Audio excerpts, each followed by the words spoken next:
Hello guys, this is Harati Devi and today we are going to learn about Hall effect, its working principle and its application in automotive industry or whatever, where are the application it is used. First we'll go through the definition of a Hall effect.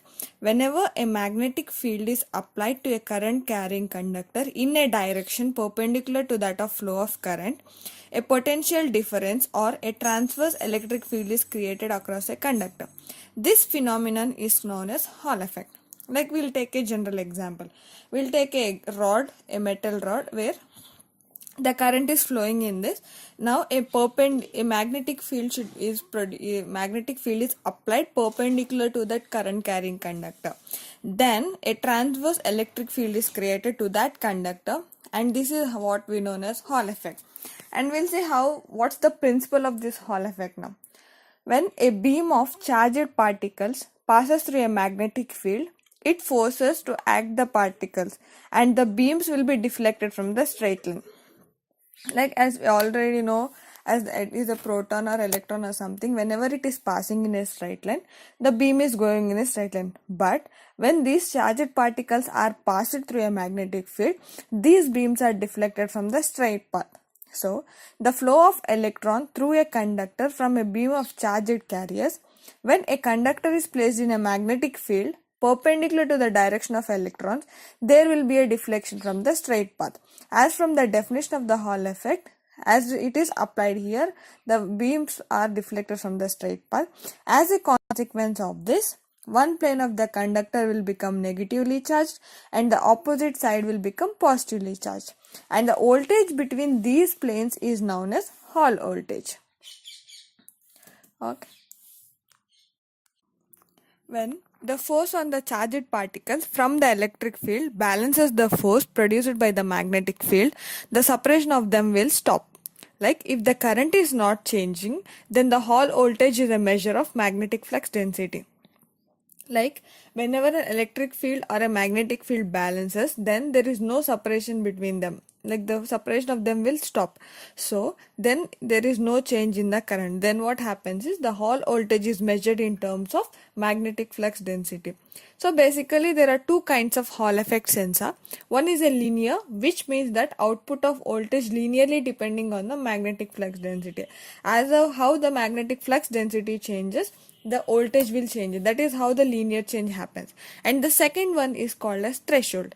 Threshold, which means that there will be a sharp decrease of output voltage at each magnetic flux density. Like we know that there will be change in magnetic flux density at some point of time. So whenever there is a change in magnetic flux density, then a sharp decrease of output voltage is seen in this. So these are the two kinds of Hall effect sensors, or what we can say is two types. Now we'll see what is a Hall effect sensor. A Hall effect sensor is a transducer that varies its output voltage in response to a magnetic field. Like these Hall effect sensors are used for proximity switching, positioning, speed detection and current sensing application. In a Hall effect sensor, a thin strip of metal has a current applied along it. Like for a Hall effect sensor, it has three terminals. One is the ground, one is a reference voltage and one is a positive terminal voltage. In this Hall effect sensor is mainly used in automotive field in the cars, like to detect the engine speed, like wheel speed sensing. Previously there used to be a sensor called magnetic recurrent sensor, where it has a huge disadvantage. So this Hall effect sensor came into the picture. So now we'll see what is that disadvantage in the recurrent sensor. So one of the main disadvantage of this magnetic recurrent sensor is it lack of output when the engine isn't running. Like when the engine is not running, there is it's lacking an output, like it's not giving the proper output. So a crankshaft position sensor that avoids this problem is Hall effect sensor. Like to overcome the problem of this, there is a sensor called as Hall effect position sensor. So this sensor can be used to measure either camshaft position or crankshaft position.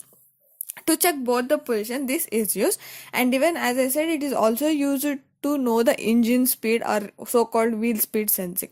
So Hall effect sensors are becoming increasingly popular. Why? This is partly due to the reliability but also the fact that they directly produce a constant amplitude square wave. Whenever this Hall effect is placed nearing a square tooth thing, a Hall voltage is produced between them, and that voltage is represented in the form of a square wave. So this is like they directly produce a constant amplitude square wave in speed measurement applications and a varying DC voltage for either position sensing or current sensing. Um, Next, in this diagram we have a toothed wheel and an induction sensor and two capacitors with an op-amp setup and a filter. Like when this tooth wheel Hall effect sensor is placed near this toothed wheel, when this toothed wheel be continuously rotating and the magnetic fields are produced, below that as we are placing a sensor, a voltage is developed within that, and the input sinusoidal voltage, as you give the input sinusoidal voltage, the intermediate noise will be eliminated and the output square wave will be developed. In this picture, we can see Hall effect pulse generator. As I said, it produces a perfect square wave pulse generator. In the below, it's showing time and the output voltage is at 10 volt. And this is the typical inner the diagram of a Hall effect that is used in the car. And the parts are like this: distributor rotator, vane switch, magnet, air gap, Hall chip, 3-core Hall, generator lead, ignition distributor shaft, carrying plate and a distributor housing. This is what the Hall effector pulse generator module that is present inside the car to produce the pulses. Now we'll just take a look of a small video to better understanding of this Hall effect.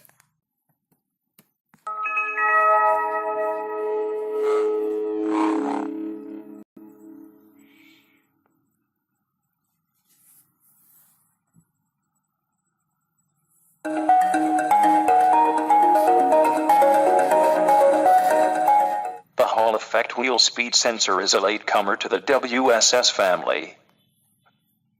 Hall effect sensors are 3-wire sensors, with a reference voltage, a ground, and a signal terminal. The reference voltage, which could be 5, 7, 8, or 12 volts, comes from the ABS computer. The Hall effect wheel speed sensor has an internal transistor. This transistor is excited by the reluctor, or toothed wheel during rotation. The moving magnetism from the metal teeth generates a voltage and activates the base of the WSS transistor. It is important to understand that all Hall effect wheel speed sensors produce a square wave.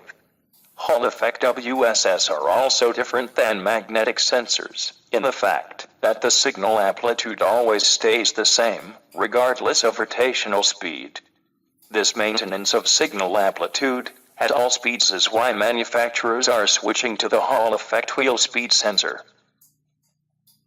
To test, measure the reference voltage using a multimeter with Keon.